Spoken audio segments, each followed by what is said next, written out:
আজকে করছি দেখো, অলরেডি মাছের ঝোল এখানে বসিয়ে দিয়েছি, কাটাপোনা করছি। আর আজকে স্পেশালি করব বিউলির ডাল আর পোস্তর বড়া। অলরেডি পোস্তর বড়া কিন্তু আমি পেঁয়াজ কুচিয়ে পোস্ত, নুন, ঝাল, মিষ্টি সব কিছু দিয়ে সুন্দর করে মাখিয়ে পোস্তর বড়াটা আমি করছি অলরেডি। আর তোমাদেরকে সবাইকে সুপ্রভাত জানিয়ে আজকের দিনটা শুরু করছি। আর কে কে কোন দুর্যোগের মধ্যে পড়েছো গতকালের বৃষ্টিতে অবশ্যই জানিও। যা বৃষ্টি হয়েছে আমাদের বাড়ির এখানেও কিন্তু মারাত্মক জল জমে গেছিলো, জানো তো। তো যাই হোক, গোটা কলকাতা ডুবে গেছিলো। তো যার ফলে তোমাদের কার কার বিপর্যয়ের মধ্যে নিশ্চয়ই আশা করি ঈশ্বরের কৃপায় এখন ভালো আছো। তো আস্তে আস্তে জলটা নামছে। তো যাই হোক, পোস্তর বড়াটা করে নিয়ে তারপরে বিউলির ডালটা করব, তোমাদের সঙ্গে সেটাও শেয়ার করব। আজকে খুবই ছোটোখাটোভাবে তোমাদের দেখাচ্ছি, কারণ রান্নার প্রসেস আমি তোমরা দেখাচ্ছি না। এইসব মাছের ঝোল রান্না তোমরা আগেও দেখেছো আমি কীভাবে করি, সেই জন্য আমি কিছু দেখালাম না।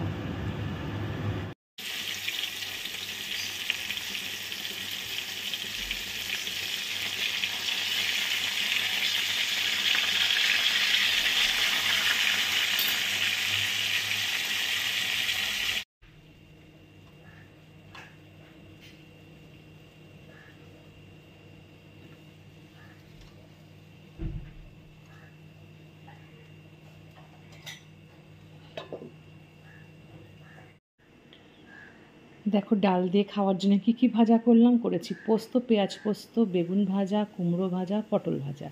আর এদিকে কি করেছি দেখো, কড়াইতে অলরেডি আমি কিন্তু তেল দিয়ে দিয়েছি। আর ফোড়নে কি দেবো বলো তো? ফোড়নে দেবো হচ্ছে মৌরি ফোড়ন।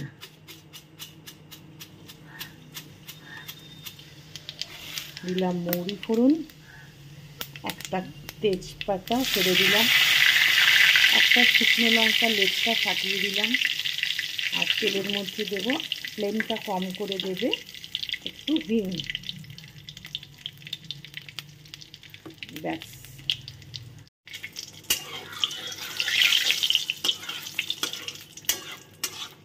এটা ভালো করে ভেজে নিলাম। নিয়ে মিক্সিতে আমি মৌরি, আদার, একটুখানি লঙ্কা পেস্ট করে নিয়েছিলাম।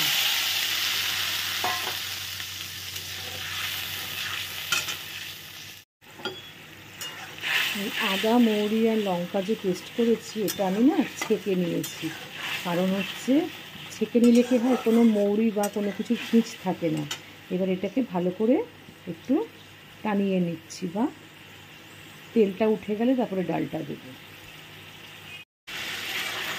দেখো, মশলাটা ভালো করে কষিয়ে নিয়েছি। এইবার ডালটা এর মধ্যে দিয়ে দেবো।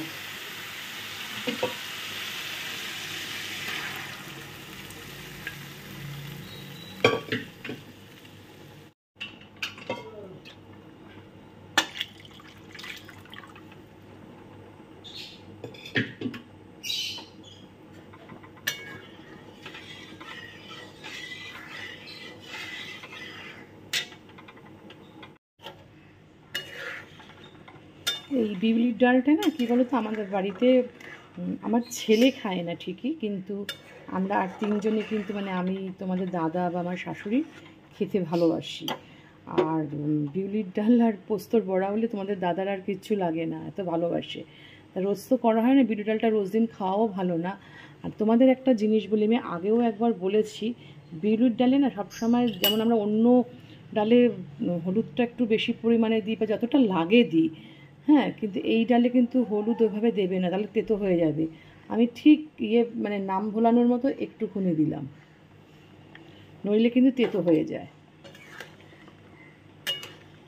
বেশিক্ষণ সময়ও লাগে না আমার, কিন্তু অলমোস্ট হয়ে গেছে। মাছের ঝোল করলাম, বিউলির ডাল, আর এদিকে দেখো ভাতও আমার প্রায় হয়ে এসছে। করলা সেদ্ধ আর একটা কাঁকরোল সেদ্ধ দিয়েছি।